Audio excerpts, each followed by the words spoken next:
To top news. Hyderabad లో భారీ వర్షం కురిసింది. దీంతో పలు ప్రాంతాలు జలమయమయ్యాయి. కూకట్పల్లిలో ఉషాముళ్లపూడి ఎల్లమ్మ బండ రోడ్డుపై భారీగా వర్షపు నీరు నిలిచింది. హైటెక్ సిటీ నుంచి కూకట్పల్లి వెళ్లే మార్గంలో ఫ్లైఓవర్ పై ట్రాఫిక్ జామ్ ఏర్పడింది. దీంతో వాహనదారులు తీవ్రంగా ఇబ్బందులు పడ్డారు.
ఏపీ ముఖ్యమంత్రి వైసీపీ అధినేత వైఎస్ జగన్మోహన్ రెడ్డి తూర్పుగోదావరి జిల్లా రాజానగరం నియోజకవర్గంలోని కోరుకొండ జంక్షన్ లో ఎన్నికల ప్రచార సభకు హాజరయ్యారు.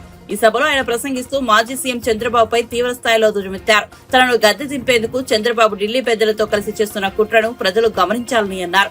ఈసారి ఎన్నికలు ఇంటింటికి భవిష్యత్తు నిర్ణయించే ఎన్నికలోని జగన్ కు ఓటు వేస్తే పథకాల కొనసాగింపు, చంద్రబాబుకు ఓటు వేస్తే పథకాలను ముగింపు అని స్పష్టం చేశారు. సూపర్ 6 అంతా ఉన్నారు, నమ్ముతారా? చెల్లెమ్మ నమ్ముతారా?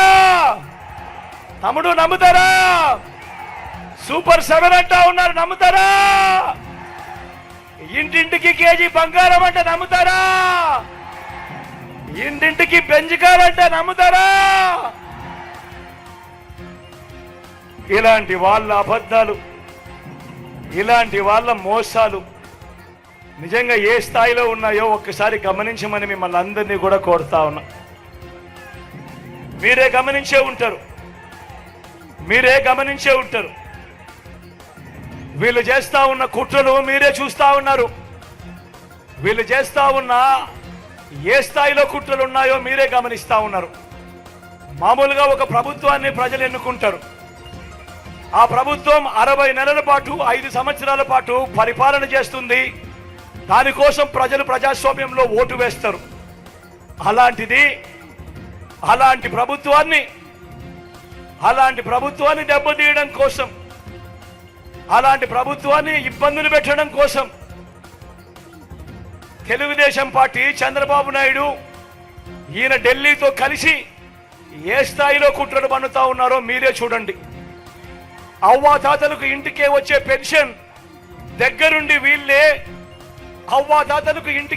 పెన్షన్ దగ్గరుండి వీళ్ళే రాకుండా చేశారు. నేను అడుగుతా ఉన్నా, అవ్వాతాతలకు ఇన్ని నెలలుగా, ఇన్ని సంవత్సరాలుగా మీ జగన్ అవ్వాతాతలకు ఇంటికి నేరుగా పెన్షన్ పంపిస్తా ఉన్నాడు.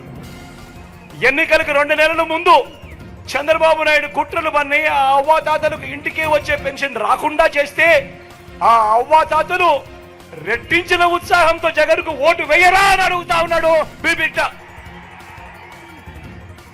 కుట్రలు పన్నుతూ, కుతంత్రాలు పన్నుతూ జగన్ ఏదైతే బటన్లు నొక్కాడో, చివరిలో జగన్ ఏదైతే బటన్లు నొక్కాడో ఆ బటన్లు నొక్కిన సొమ్ములు కూడా నా అక్క చెల్లెమ్మల కుటుంబాలకు రాకుండా ఢిల్లీ వాళ్ళతో వీళ్ళంతా కుట్రలు చేస్తూ అడ్డుకునే కార్యక్రమం చేస్తా ఉంటే సాక్షాత్తు మీ జగన్ ఒక ముఖ్యమంత్రిగా ఏకంగా కోర్టుకు వెళ్లి జరుగుతా ఉన్న అన్యాయాన్ని ప్రశ్నిస్తూ కోర్టులో కేసులు వేసే పరిస్థితి లేకి ప్రజాస్వామ్యం దిగజారిపోయింది అంటే వీళ్ళని ఏమనాలి అని చెప్పి అడుగుతా ఉన్నాను. ఈ సందర్భంగా ఈరోజు మీ జగన్ బటన్లు నొక్కినేటివన్నీ కూడా ఈరోజు ఎన్నికలు వస్తున్నాయని కొత్తగా నొక్కినేటివి కాదు.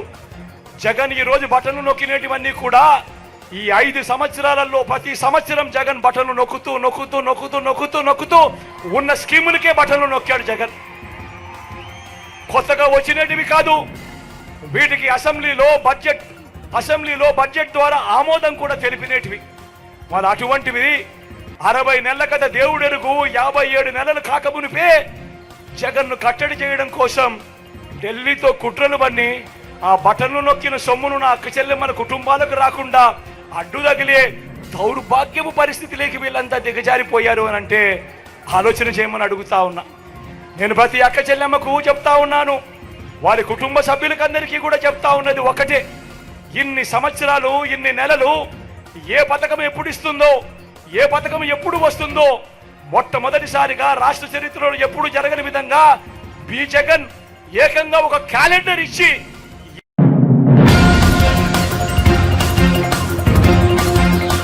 టీడీపీ అధినేత చంద్రబాబు తిరుపతి సభకు హాజరయ్యారు. ఈ సందర్భంగా ఆయన ప్రసంగిస్తూ పవన్ కళ్యాణ్ కు నెల్లూరు ఎలా పరిచితమో నాకు తిరుపతి అలాంటిదే అని చెప్పారు. తిరుపతిలో ప్రతి గల్లీ తనకు తెలుసునని అన్నారు. నాది పునర్జన్మ. 23 క్లేమోర్ మైండ్ నా మీద బ్లాస్ట్ చేస్తే సాక్షాత్తు వెంకటేశ్వర స్వామి నాకు పునర్జన్మ ప్రసాదించారు. దాన్ని సార్థకం చేసుకుంటాను. తిరుపతికి ఓ ప్రత్యేకత అవుతాయి. ఎన్టీఆర్ గారు, చిరంజీవి గారు పోటీ చేసిన నియోజకవర్గం ఒక విధంగా తిరుపతి నా సొంత నియోజకవర్గం లాంటిదే. ఎందుకంటే నేను ఇక్కడే పెరిగాను. తిరుపతి స్థానం కావాలని జనసేన అధినేత పవన్ కళ్యాణ్ అడిగితే కాదనలేకపోయానని తెలిపారు. ప్రజలు సిద్ధంగా ఉండాలి. ఈ తిరుపతికి వస్తే నాకెప్పుడు గుర్తొస్తుంది, ఇక్కడే పుట్టాను, ఇక్కడే పెరిగాను, ఇక్కడే చదువుకున్నాను. నా రాజకీయాలు ప్రారంభం వెంకటేశ్వర యూనివర్సిటీ నుంచి. మీ అందరి ఆశీస్సులతో రాష్ట్రంలో దేశంలో ఒక గుర్తింపు తెచ్చుకునే నాయకుడిగా ఎదిగాను. ఇప్పుడే పవన్ కళ్యాణ్ గారు చెప్పారు, పవన్ కళ్యాణ్ గారు నెల్లూరులో ఎక్కువ రోజులు ఉన్నారు. నిన్న పోయినప్పుడు పాత రోజులు ఒకసారి గుర్తు చేసుకున్నాడు. నేను అదే వారికి చెప్పాను, మీకు నెల్లూరు ఏ విధంగా పరిచయమో తిరుపతి గల్లీ గల్లీ నాకు పరిచయం. ఈ రోడ్లన్నీ తిరిగిన రోడ్లే. తమిళలో మీరు ఒక్కసారి నాది పునర్జన్మ 23 క్లేమోర్ మైన్స్ నా మీద బ్లాస్ట్ చేస్తే సాక్షాత్ వెంకటేశ్వర స్వామి నాకు పునర్జన్మనిచ్చాడు. అది మీ అందరి ఆశీస్సులతో సార్థకం చేసుకుంటానని మరొక్కసారి అందరికి విజ్ఞప్తి చేస్తున్నా. తిరుపతికి ఒక ప్రత్యేకత ఉంది. ఎన్టీ రామారావు గారు పోటీ చేసిన నియోజకవర్గం, చిరంజీవి గారు పోటీ చేసిన నియోజకవర్గం, నా సొంత నియోజకవర్గం. అంటే ఇక్కడే పెరిగాను. పవన్ కళ్యాణ్ గారు ఒక మాట అడిగారు, ఎట్టి పరిస్థితిలో తిరుపతి కావాలి అంటే నేను కాదనలేకపోయానని మీ అందరికీ విజ్ఞప్తి చేస్తున్నా. ఈరోజు పొత్తులో ధర్మంగా జనసేన అభ్యర్థి శ్రీనివాసులు గారు గుర్తు ఏంటి? గాజు గ్లాసు. సిద్ధమా తమ్ముళ్ళు? సిద్ధమా తమ్ముళ్ళు? సిద్ధమా తమ్ముళ్ళు? సిద్ధమా ఆడబిడ్డలు? గట్టిగా చెప్పండి, చెప్పండి. ఒకే విషయం చెప్తున్నాను మీకు, ఒక సామాజిక న్యాయానికి కట్టుబడినటువంటి ఈ కూటమి ఇక్కడ చూస్తే శ్రీనివాసులు గారిని పెట్టాం. అదే వైఎస్ఆర్ కాంగ్రెస్ లో టీటీడీ చైర్మన్ ఒకప్పుడు సుబ్బారెడ్డి, ఇప్పుడు కరుణాకర్ రెడ్డి, ఈవోను చూసిన ధర్మారెడ్డి, అధికార యంత్రాంగాన్ని కూడా ఇక్కడ మున్సిపల్ మేయరు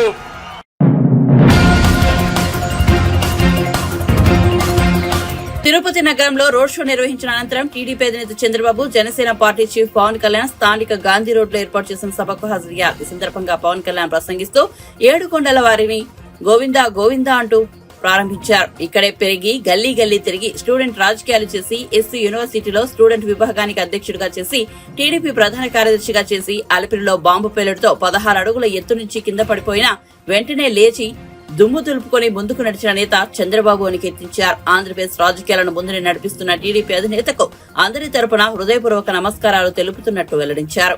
తెలుగుదేశం నాయకులకి, తెలుగుదేశం తిరుపతి పార్టీ నాయకులందరికీ, జిల్లా నాయకులందరికీ పేరు పేరున హృదయపూర్వక నమస్కారాలు. భారతీయ జనతా పార్టీ నాయకులకి, కార్యకర్తలకి, ప్రతి ఒక్కరికి హృదయపూర్వక నమస్కారాలు.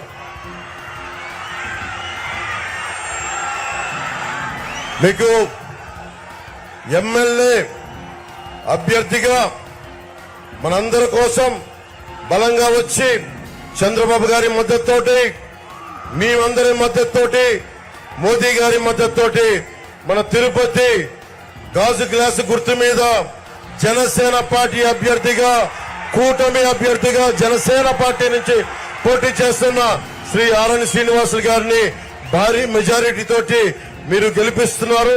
దానికి కృతజ్ఞతలు చెప్పుకోవడానికి వచ్చాను. అలాగే భారతీయ జనతా పార్టీ పార్లమెంట్ అభ్యర్థిగా డాక్టర్ వరప్రసాద్ రావు గారు, నేను వారిని రాజకీయాల్లోకి 2009లో నేను ఆహ్వానించాను. వారికి కమలం గుర్తు మీద మనస్ఫూర్తిగా మీరందరూ అభిమానంతో పెద్ద ఎత్తు మెజారిటీతో గెలిపించవలసిందిగా కోరుకుంటా ఉన్నాం. అలాగే చంద్రగిరి నియోజకవర్గం పులవర్తి నానిగారికి చంద్రగిరి నియోజకవర్గం నుంచి తెలుస్తా ఉంది మీ అఖండ ప్రేమ. ఎలా గెలిపించబోతున్నారో వారందరికీ నా హృదయపూర్వక మీరు ఆశీస్సులు అందజేయాలి. భారీ మెజారిటీతో గెలిపించాలని కోరుకుంటా ఉన్నాం. కరుణాకర్ రెడ్డి గారు ఉన్నారు ఇక్కడ. మీకు వారి అబ్బాయి కావాలా? మీకు ఎమ్మెల్యేగా కోడి బొచ్చు కూడా అమ్ముకునే వ్యక్తి, నెలకి 20 లక్షలు కోడి బొచ్చు మీద కూడా చేసేవాళ్ళు. కోడి బొచ్చు అమ్ముకునే వాళ్ళు మనకు కావాలా? లేదంటే బలంగా నిలబడి చంద్రబాబు గారి మద్దతుతోటి, జనసేన మద్దతుతోటి, ప్రధాని మోదీ గారి మద్దతుతోటి నిలబడే మనకి ఆరణి శ్రీనివాసులు గారు, మనకి అందరూ నాయకులు సంపూర్ణంగా మద్దతిస్తా ఉన్నారు. నేను మీకు మాటిస్తున్నా, చిరంజీవి గారిని ఆ రోజు గెలిపించారు మీరు. మెగాస్టార్ చిరంజీవి గారిని తిరుపతి ఎమ్మెల్యేగా. చంద్రబాబు గారిని ఒకటే కోరాను, ఇది మేము రక్షించుకుంటాం, తిరుపతి ఆధ్యాత్మికతను రక్షించుకుంటాం, తిరుమల పవిత్రతను రక్షించుకుంటాం, కులాలకి మతాలకి భేదం లేకుండా అందరినీ సంరక్షించుకుంటాం. ఇది కూటమి తరపు నుంచి మీ సంపూర్ణమైన మద్దతు ఇవ్వాలని కోరుకుంటే చాలా పెద్ద మనసుతో చంద్రబాబు గారు అంగీకరించారు. వారికి మీ అందరి సమక్షంలో నా చేతులెత్తి వారికి నా హృదయపూర్వక కృతజ్ఞతలు తెలియజేసుకుంటా ఉన్నా.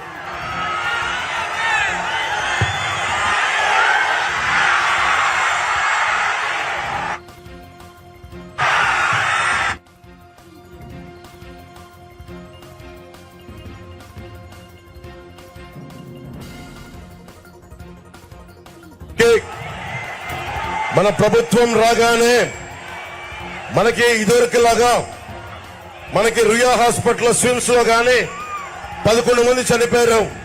మనకి ఆక్సిజన్ లేకుండా కోవిడ్ సమయంలో అలాంటి దుర్భరమైన పరిస్థితులు రాకుండా 7 కొండల టీటీడీ నిధులన్నీ సంపూర్ణంగా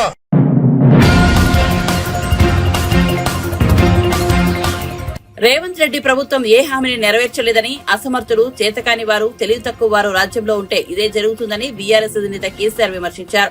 కామారెడ్డిలో బస్సు యాత్రలో పాల్గొన్న కేసీఆర్ మాట్లాడుతూ సీఎం రేవంత్ రెడ్డి హామీ ఇచ్చినట్లుగా 2 లక్షల రూపాయల రుణమాఫీ ఇప్పటి వరకు అమలు కాలేదన్నారు. అయితే దేవుడి మీద బొట్లు, కేసీఆర్ మీద తిట్లు అన్నట్లుగా ముఖ్యమంత్రి తీరు ఉందని మండిపడ్డారు. మహిళలకు 2,500 రూపాయల గ్యారంటీని అమలు చేస్తున్నారా అని నిలదీశారు. 6 గ్యారంటీల్లో ఒకటి పూర్తిగా అమలు చేయడం లేదన్నారు. కనీసం పాత రైతు బంధు కూడా ఇవ్వడం లేదన్నారు. కాంగ్రెస్ నేతలు కూడా అరచేతిలో వైకుంఠం చూపించారని మండిపడ్డారు. యాదగిరి కాడ ఒట్టు, బాసర కాడ ఒట్టు, ఏ ఊరు కదా ఆ ఊరు కాడ ఒట్టు. చేసే సిపాయి ఎవడన్నా ఒట్లు పెట్టుకుంటాడా? అది ఒట్లు పెట్టుకున్నాడు కేసీఆర్ను తిట్టుడు రెండు తప్ప ఇంకో ముచ్చట లేదు. అయితేనేమో దేవుళ్ళ మీద ఒట్లు, లేకపోతే కేసీఆర్ మీద తిట్లు, ఇంతే కదా. 5 నెలల బట్టి ఇదే దుకాణం. ఇక మహిళలకు, ఆడబిడ్డలకు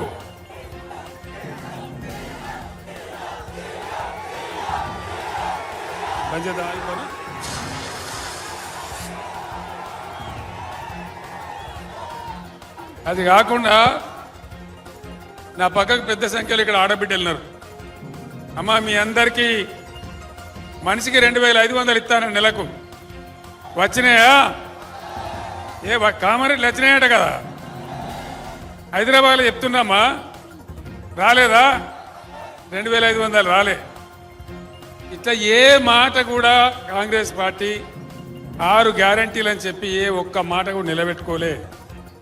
అది నిలబెట్టుకోకపోయారు. పాత రైతు బంధాన్ని ఇచ్చిండ్రా, అది కూడా ఇయ్యలే. పంటలు కోసే టైం వచ్చినా కూడా లేదు. అంటే ఏం జరుగుతుంది రాష్ట్రంలో? అసమర్థులు, తెలివి తక్కువ వాళ్ళు, పని చేతగాని వాళ్ళు రాజ్యంలో ఉంటే ఇదే జరుగుతుంది. ఇవాళ అదే జరుగుతున్నది.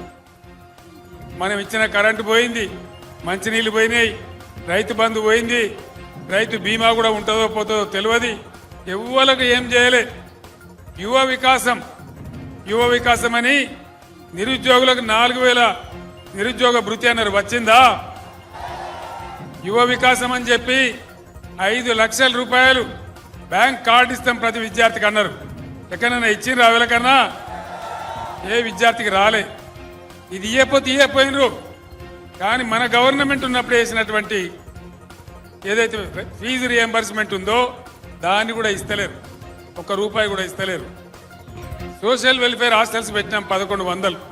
వాటిని జూనియర్ కాలేజీలు చేసినాం. అక్కడ పిల్లలకు అన్నం కూడా సరిగ్గా పెడతలేరు. 125 స్కూళ్లలో కలుషిత ఆహారం తిని విద్యార్థులు హాస్పిటల్ల పాలవుతా ఉన్నారు. ఏం జరుగుతూ ఉంది? 5 నెలలనే ఇంత ఆగమాగం ఉంటుందా? కేసీఆర్ పోగానే కట్క బంద్ చేసినట్టే కరెంటు బంద్ అవుతుందా? నల్లాలు బంద్ అవుతాయా? రైతు బంధు బంద్ అవుతుందా? మరి డబ్బులు ఎక్కడికి పోతా ఉన్నాయి? ఏం జరుగుతూ ఉంది? దయచేసి మీరు అందరు ఆలోచించాలని చెప్పి నేను కోరుతా ఉన్నా. మీ అందరితో నేను ప్రార్థించేది ఒకటే, మీరందరు కామారెడ్డి గడ్డ చాలా చైతన్యం, తెలంగాణ ఉద్యమంలో బ్రహ్మాండమైన పోరాటం చేసిన గడ్డ. ఇదే కరీంనగర్ పట్టణంలో, ఇదే కామారెడ్డి పట్టణంలో పోలీసు కిష్టయ్య పిస్తోల్తో కాల్చుకొని అమరుడైన సంగతి కూడా మనందరికీ తెలుసు. ఆనాడు చాలా కష్టపడి మనందరం పోరాటం చేసి అనేక సంవత్సరాలు పోరాడి ప్రాణాల మీదకి తెచ్చుకొని చాలామంది యువకులు చచ్చిపోయి తెలంగాణ రాష్ట్రాన్ని తెచ్చుకున్నాం. దీన్ని ఒక పొదరిల్లు లాగా బాగా చేసుకున్నాం. వ్యవసాయం బాగా చేసుకున్నాం. పేద ముసలి వాళ్లకు 2000 రూపాయల పెన్షన్ ఇచ్చినాం. బీడీ కార్మికులకు దేశంలో ఎక్కడ ఇయ్యరు 2000 రూపాయల పెన్షన్ ఇచ్చినాం. మొన్న ఎన్నికల్లో 6 గ్యారంటీలలో భాగంగా ముఖ్యమంత్రి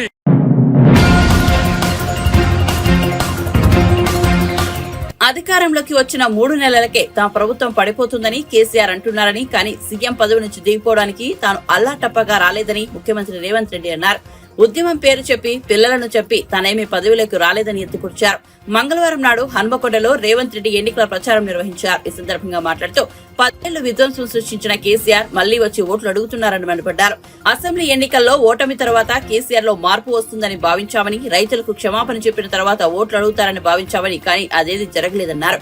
పైగా 3 నెలలకే తమ ప్రభుత్వం పడిపోతుందని వ్యాఖ్యలు చేశారని ఆగ్రహం వ్యక్తం చేశారు. కుర్చీలోకి 10 ఏళ్లు కష్టపడి కొట్లాడి లక్షలాది మంది కాంగ్రెస్ పార్టీ కార్యకర్తలు, లక్షలాది మంది మా కాంగ్రెస్ పార్టీ కార్యకర్తలు తమ రక్తాన్ని చెమటగా మార్చి ఆ చెమట దార పోసి భుజాలు కాయలు కాసేలా 3 రంగుల జెండాను మోసి డిసెంబర్ సెమీఫైనల్స్ లో నిన్ను బొందబెట్టి ఈ అధికారాన్ని తెచ్చిరు. దిగమంటే దిగనికే, ఈడెవడు అల్లాటప్పగాడు లేడు కేసీఆర్. నువ్వు అనుకుంటున్నావేమో ఏదో పిల్లగాడే కదా చూద్దామని. చూడోసారి వరంగల్ మిర్చి తెలుసు కదా ఎట్లుంటుందో, అప్పుడు కానీ అర్థం కాదు. ఓసారి చూస్తే తెలుస్తుంది నీకేందో కథ. ఆయన బస్సు యాత్ర మొత్తం చూసిన. మామనగర్ పోయిండు, నాగర్ కర్నూలు పోయిండు, మిర్యాలగూడ పోయిండు, భువనగిరి పోయిండు, ఇంకా సూర్యాపేట పోయిండు. ఆయన వ్యవహారం చూస్తే వెనకటికి ఎవడో తిక్కలోడు తిరునాళ్ళకు పోతేనంట వానికి ఎక్కడిక దిగనిక్కనే సరిపోయిందంట, చూసింది ఏంది లేదంట. చంద్రశేఖరరావు కూడా ఇవాళ ఎవరిని మభ్య పెట్టడానికి బస్సు వేసుకొని బయలుదేరినవయా? 10 ఏళ్ళు నువ్వే కదా ఉన్నది. నీ దుర్మార్గానికే కదా తెలంగాణ బలైపోయింది. నీ అన్యాయంతోనే కదా 2 లక్షల ఖాళీలు ప్రభుత్వంలో పడావు పడ్డాయి. నేను వచ్చిన వెంబడే 3 నెలల్లో 30,000 ఉద్యోగాలు ఇచ్చిన. ఎవడన్నా తలమాచినోడు యాడిచ్చినాం అంటాడేమో అని ఎల్బీ స్టేడియంకు 30,000 మంది నిరుద్యోగులనే కాదు వాళ్ళ తల్లిదండ్రులను పిలిచి వాళ్ళ కళ్ళల్లో ఆనందం చూసి వాళ్ళకు నియామక పత్రాలు నేనే స్వయంగా చేతికిచ్చిన. నేను వచ్చిన 48 గంటల్లోనే మా ఆడబిడ్డల కళ్ళల్లో ఆనందం చూడాలని ఆర్టీసీ బస్సులో ఉచిత ప్రయాణం కల్పిస్తే ఇవాళకి దాదాపుగా 40 కోట్ల మంది ఆడబిడ్డలు ఆర్టీసీ బస్సులో ఉచితంగా ప్రయాణాన్ని పొందిండ్రు. అదేవిధంగా 40 లక్షల కుటుంబాలకు 500 రూపాయలకే ఇవాళ సిలిండర్ వాళ్ళ ఇంటికి చేరుస్తున్నాం. దాదాపుగా 50 లక్షల కుటుంబాలకు, పేదవాళ్లకు, తెల్ల రేషన్ కార్డు ఉన్నోళ్లకు 200 యూనిట్లు ఇవాళ ఉచితంగా కరెంట్ ఇస్తున్నాం. 4.5 లక్షల ఇందిరమ్మ ఇండ్లు 22,500 కోట్లతోటి ప్రతి నియోజకవర్గానికి 3,500 మంది పేదలకు 5 లక్షల రూపాయల చొప్పున ఉచితంగా ఇవ్వాలి అని ఇవాళ మా ప్రభుత్వం మంజూరు చేసింది. రాజీవ్ ఆరోగ్యశ్రీతోని 10 లక్షల రూపాయలు ఉచిత వైద్యానికి అందిస్తున్నాం. అత్యంత ముఖ్యమైన బీసీ జనాభా, రాష్ట్రంలో ఉన్న బీసీల జనాభాను మొత్తం లెక్క కట్టి కులాల వారిగా లెక్క తీసి వాళ్ళ దామాష ప్రకారం రిజర్వేషన్లు పెంచాలి, వాళ్లకు నిధులు ఇవ్వాలని నిర్ణయం చేసినాం. 100 రోజుల్లో ఇన్ని పనులు చేసిన నన్ను దిగిపోమంటున్నావు. మరి 10 ఏళ్ళు ఢిల్లీలో గద్దె మీద ఉన్న మోడీ గురించి మాట్లాడినవా ఎప్పుడైనా? నువ్వు అడగకపోవడం వల్లే కదా, నువ్వు అమ్ముడు పోవడం వల్లనే కదా, నువ్వు మోడీ కాళ్ళ దగ్గర తెలంగాణ తాకట్టు పెట్టినందుకే కదా వరంగల్కు రైల్వే కోచ్ ఫ్యాక్టరీ రాలే, ఖమ్మంకు ఉక్కు కర్మాగారం రాలే, ITIR కారిడార్ రాలే. 10 ఏళ్ళున్న మోడేమో 400 సీట్లు గెలవాలనంట.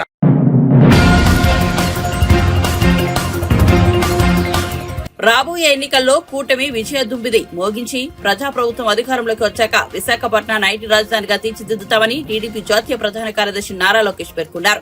విజయనగరం ఎంఆర్ స్టేడియం గ్రౌండ్ లో ఏర్పాటు చేసిన యువగలం సభలో లోకేష్ పాల్గొన్నారు. ఈ సందర్భంగా లోకేష్ మాట్లాడుతూ అధికారంలోకి వచ్చాక 3 నెలలకే జగన్ 3 ముక్కలాట మొదలుపెట్టారని విమర్శించారు. కర్నూలు న్యాయ రాజధాని, ఉత్తరాంధ్రకు పరిపాలనా రాజధాని, లెజిస్లేటివ్ క్యాపిటల్ గా అమరావతి ఉన్నారని వెల్లడించారు. కానీ కర్నూలులో ఒక ఇటుక లేదు, అమరావతిని సర్వనాశనం చేశాడంటూ మండిపడ్డారు. 1000 కోట్ల రూపాయలు ప్రజాధనాన్ని లూటీ చేసి ఖర్చు పెట్టి ఇప్పుడు ఏకంగా నువ్వే మా నమ్మకం అని బోర్డులు పెట్టారు. ఎక్కడికి వెళ్ళినా మనం చూసాం. ఇప్పుడు మనందరం కూడా చూస్తున్నాం. ఆయన సొంత కుటుంబ సభ్యులని నమ్మట్లా, ఆయన పార్టీకి చెందిన నాయకుల కుటుంబ సభ్యులు వాళ్ళని నమ్మట్లా. మొన్నే చూసాం, హత్య రాజకీయాలు చేసిన మా అన్నని గెలిపించద్దని జగన్మోహన్ రెడ్డి గారి చెల్లి సునీత గారు చెప్పారు. ఇంతేకాదు, జగన్కి ఓటేస్తే మా కుటుంబానికి పడిన పరిస్థితి ఆంధ్ర రాష్ట్రాలకి పడుతుందని చిన్నమ్మ సౌభాగ్య గారు చెప్పారు. నిన్నగాక మొన్న మా అన్న ఒక ఊసరవల్లి లాంటి వ్యక్తి, ఆయన చెప్పే మాటలు నమ్మద్దని సొంత చెల్లి వైఎస్ షర్మిల గారు కూడా చెప్పారు. ఇక్కడున్న తల్లులందరూ ఆలోచించాలి. ఇంట్లో ఉన్న సొంత చెల్లెలు నమ్మకపోతే మనం జగన్మోహన్ రెడ్డి గారిని ఎలా నమ్మాలి? ఎక్కడ హత్యలు జరుగుతాయని వైఎస్ విజయలక్ష్మి గారు కూడా అమెరికాకి వెళ్ళిపోయే పరిస్థితి. సో జగన్మోహన్ రెడ్డి గారిని సొంత కుటుంబ సభ్యులు నమ్మట్లా, ఇంకా వైకాపా నాయకుల సొంత కుటుంబ సభ్యులు కూడా ఆ నాయకులు నమ్మట్లా. అంబటి రాంబాబు గారు ఒక నీచుడు, దుర్మార్గుడని ఆయన సొంత అల్లుడు చెప్పే పరిస్థితి.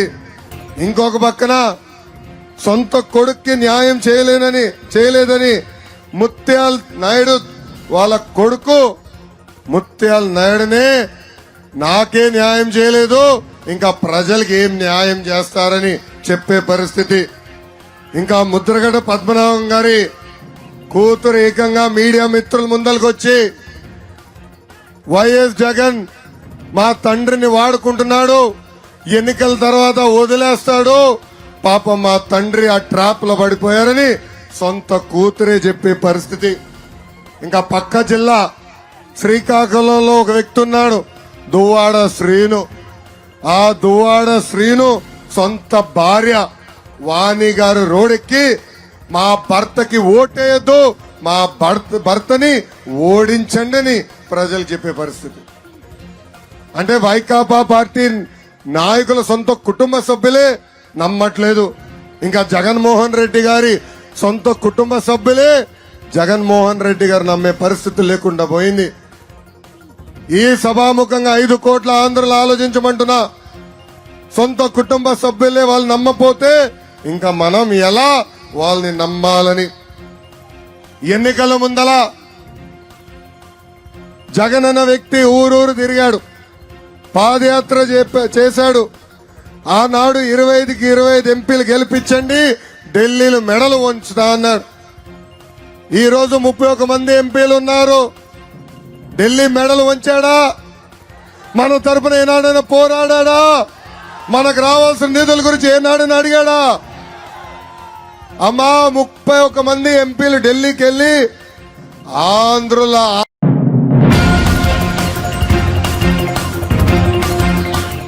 4 ఏళ్లుగా తన పిల్లల్ని తనకు దూరం చేశారని మామ అంబటి రాంబాబుపై అల్లుడు గౌతమ్ ఆగ్రహం వ్యక్తం చేశారు. మంత్రి అంబటి వ్యాఖ్యలపై ఆయన స్పందిస్తూ ఓ వీడియో విడుదల చేశారు. తన తండ్రి చివరి గడియల్లో మనవడిని మనవరాలని చూడాలని వేడుకున్న జాలి చూపని వ్యక్తి అంబటి రాంబాబు అని పేర్కొన్నారు. దాంతో ఇసువంత మంచితనం కూడా ఉంటే బాగుండేది. బట్ ఆయన ఏం మాట్లాడారంటే 4 సంవత్సరాల నుంచి తన మనవడు మనవరాలు ఆయన దగ్గరే ఉంటున్నారని, వాళ్ళని ఆర్థికంగా ఈయనే జాగ్రత్తగా చూసుకుంటున్నారని, అల్లుడైన నేను ఎటువంటి ఆర్థిక సహాయం చేయట్లేదని, ఇవన్నీ చేయటం వల్ల దుర్మార్గుడిని అయితే గీతే నేనే అవుతాను తప్ప ఆయన కాడని మంచి వాగ్దాటిలో చెప్పారు. ఏదైనా దాన్ని ఒప్పుకోవాలి, ఆ స్కిల్ని ఒప్పుకోవాలి. ప్లస్ నా వెనకాల మోడీ గారు, పవన్ కళ్యాణ్ గారు, చంద్రబాబు నాయుడు గారు ఉండి చేయిస్తున్నారని చెప్పారు. ఇప్పుడు ఇది నేను మీకు 2023 మార్చ్ 3 పంపించిన వీడియో.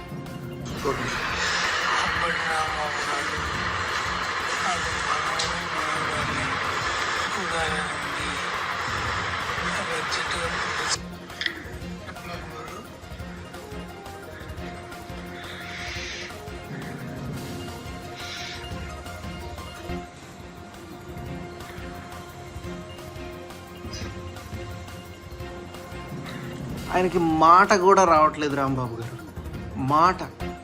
ఈ స్టేజ్లో కూడా మనవణ్ణి మనవరాల్ని చూడాలనుంది ఐసీయూలో. ఇవన్నీ నేను మీకు ఎన్ని వీడియోస్, ఎన్ని మెసేజెస్ పెట్టాను. I'm ready to do anything. నాకు నా తండ్రి ఆఖరి క్షణాల్లో ఉన్నారు. మార్చ్ 22 నా తండ్రి మరణించినప్పుడు తన మనవణ్ణి మనవరాల్ని చూసుకోలేదని ఒక తాత తన గుండెల మీద ఎత్తుకొని పెంచిన మనవణ్ణి మనవరాల్ని చూసుకోలేదని ఎంత కృంగిపోయి ఉంటారో నీ ఊహకి తెలుసా? ఇదేనా మీ మంచితనం? దీని గురించేనా మీరు మాట్లాడుతుంది? అంటే మీ ఫ్యామిలీని క్వశ్చన్ చేస్తే ఎంత దుర్మార్గం చేసేస్తారా? ఒక తండ్రి ఆఖరి కోరిక తీర్చలేని ఒక కొడుకుగా who is going to answer మీ?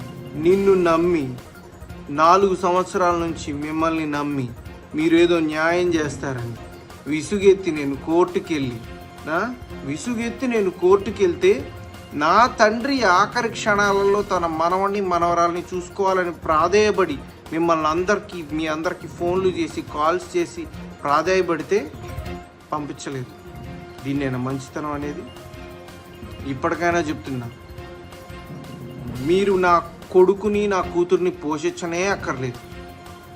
నేను ఆరోగ్యంగా ఉన్నాను, ఆర్థికంగానూ బాగానే ఉన్నాను. నా కొడుకుని నా కూతుర్ని రేపు మీడియా సాక్షిగా నేను వచ్చి తీసుకెళ్తాను. ఓకే చెప్పండి ఓకే. నా కొడుకుని నా కూతుర్ని నా ఇంటి దగ్గర డ్రాప్ చేయండి. పోని నేనేమన్నా వద్దన్నానా? మీరు రూపాయి పెట్టనక్కర్లా, వాళ్ళని బంగారంలో గుండెల మీద ఎత్తుకొని పెంచుతా. నాన్న అని 4 సంవత్సరాల నుంచి నాకు వాళ్ళకు దూరం చేసి మనిషిలోని ప్రాణాన్ని తీసేసి ఎటువంటి తప్పు చేయలేదు అని ఎలా బుకాయించగలుగుతున్నారండి మీరు? కనీసం కొంచెం అన్న ఇసువంతన్న ఆత్మసాక్షి ఉందా మీకు? మీరే ఆలోచించుకోండి. ఇంతకుమించి నేను మాట్లాడను, ఇంతకుమించి నేను అడగను, చెప్పను. మీరే ఆలోచించుకోండి. ఇది ప్రజలే ఆలోచించుకుంటారు.